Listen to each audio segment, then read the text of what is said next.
out the process and to clear up some confusion. So what exactly are we talking about here, Doty?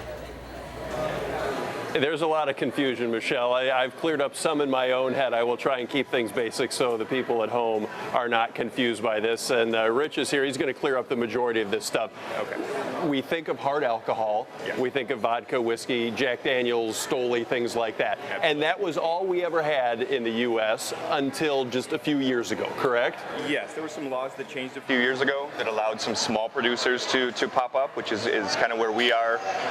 The laws changed and allowed us to use different ingredients as a base for the spirits. So now we rather than just the wineries being able to make brandy and eau de vie, we are now able to use molasses to make rum and different grains to make whiskey and do a lot of things like that. So, and a lot of that happens right here behind us. I mean, yes. This is actually where the stuff is cooked, and the stuff that yes. this apparatus we're standing in front of, right? Yes, absolutely. And that's this is where everything begins with the spirits that we make. We use the base ingredients, and they are cooked in here. They go into the second apparatus, and then the next process would be when it moves into the pot still, which is where everything is distilled through there, and we condense the alcohol. Okay. And based on the grain or sugar that is used to get there, that is what the alcohol is called. And we got a pretty good display here of the things that you guys make. And it's only been a handful of years you've been able to do this. So right. How quickly did these all come around? You got vodkas, you've got rums, you've got a whiskey, a gin. Well, because at our pub here we do not purchase any spirits, it forced our hand to actually develop some of our own, which opened a door for us. It has been a lot of fun. So we do have two vodkas, both of which are based in organic wheat, 3 different rums, a gin that is really well received by anyone that tries it, our Zeppelin Bend, which is straight malt whiskey, and then the latest spirit that we just released is called Header Royale Hopkila, and that is a brainchild that really draws the brewery and the distillery together.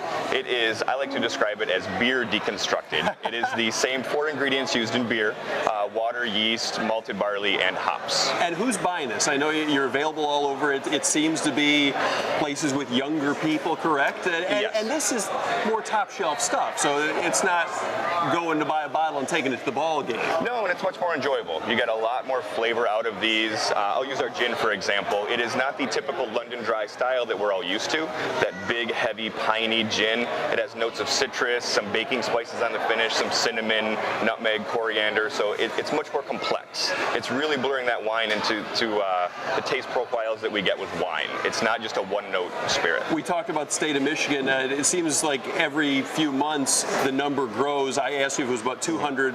You said that there's about 300 places are allowed yes. to do this. But Michigan, you say, is very much on the forefront here. It is, absolutely. It's very highly regarded, and it's because our wineries really did get a head start on the rest of the country with distilling into brandy and eau de vie, some fruit-based spirits. So there was an infrastructure, so to speak, here in Michigan. And then when some laws changed in 2008 that allowed us to do some things that we were really interested in doing, then you see these wealth of different options that have been made available, and it's really been good for the drinker as well. And I like to call it the adventurous drinker, which is the younger person that you're talking about. Outstanding. We have a link to New Holland on our website as well as our Facebook page.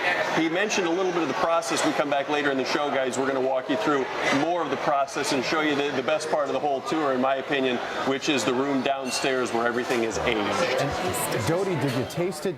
Do people say that it actually tastes like it? I know I've tried that Hopkila, and I couldn't tell the difference. I haven't had a chance. We were just discussing before we went on camera that we didn't get around to the tasting yet, as far as you guys know. But yes. I'll try and taste some and let you know. All right, or even better, bring back samples. Yeah, great idea. Thanks a lot, Jeff. We'll see.